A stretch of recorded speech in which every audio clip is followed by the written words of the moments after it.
Hello, this is Steve from Leapin' Lychees here again for another informative video for you. Today we're going to go over the difference between Pine Island and mainland chahoua. So we're going to go over the differences between mainland and Pine Island chahoua today. We're going to show some examples of babies so that you can help to identify the babies that you have and whether they're Pine Island or mainland. Lots are misidentified, unfortunately, so we're going to show the difference the difference in the babies themselves. The Pine Island chahoua are a gecko that gets to a large size, females reaching up to 100 grams, males usually maxing out at about 80 grams. So here's a good example of the difference between Pine Island and mainland. Oop, little guy. Mainland on my left, or now on my right. I'm sorry, on the left again, or top. Pine Island on the bottom. Very different is, the one big thing is the coloration, of course. We have more tan here and more of a brownish red here. The markings on the back of a Pine Island are more diamond-like, where on a mainland they're more of a wavy line. And that's pretty much always holds true. So we will show you one with a white collar. So here's one with a white collar, Pine Island, again comparing to a mainland. And you can see that the Pine Island has these diamonds down the back, the black diamonds, which is very, very common with Pine Islands, where mainlands have more of the wavy lines. They don't really have the actual diamonds. I don't know if you can kind of tell the difference. This one's pretty dark right now. Also, background color is a little different for the most part. This one isn't a bit of a dark pattern right now. They're not always that dark. But the mask is pretty common on both, more so on the Pine Islands.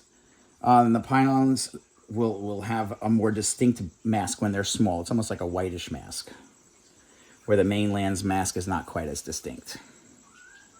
And we'll show you some adult animals in a second. Okay, so here is a difference between a true mainland and a true Pine Island. Obviously, you can see the diamonds are still there on the Pine Island. Again, they're not true diamonds, but you get the idea.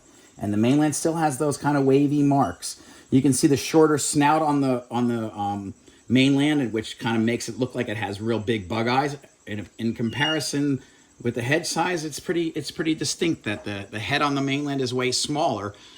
The eyes are pretty much about the same size, but of course they appear more bug-eyed because of the shorter head. Body base color, again, is brown to green with maroon overlays on the mainland, and the Pine Islands can go, pinks and sometimes almost orangish red.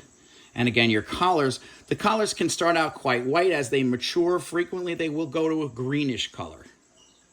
So even really nice, I'll show you a really old female who's about 100 grams in a second, and you'll see her collar was really distinct white when she was small, and now it's a little bit more green. And here's an example of one of the original white collar females that's 100 grams, and you can see that white collar almost appears green as an adult. Some will stay white longer than others, but you still see those like distinct diamonds down the back. And huge size difference between the mainland and the Pine Island. This female's getting ready to lay eggs.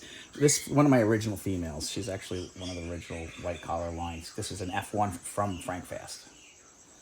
One of the main differences between mainland chahoua and Pine Island chahoua is that mainland chahoua have the ability to regenerate partial tails. Pine Island chahoua cannot regenerate tails. So any geckos regenerating tails have at least some mainland chahoua in their genetics.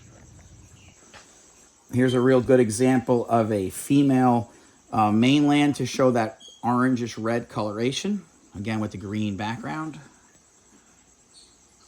Island chahoua, and you can still see how it's starting to go kind of greenish as they grow, and you can see that real nice white going down the back. Fantastic. Great camouflage when you're on branches covered with lichen. Thanks so much for coming. We'll talk to you soon with some more information about our favorite geckos from New Caledonia.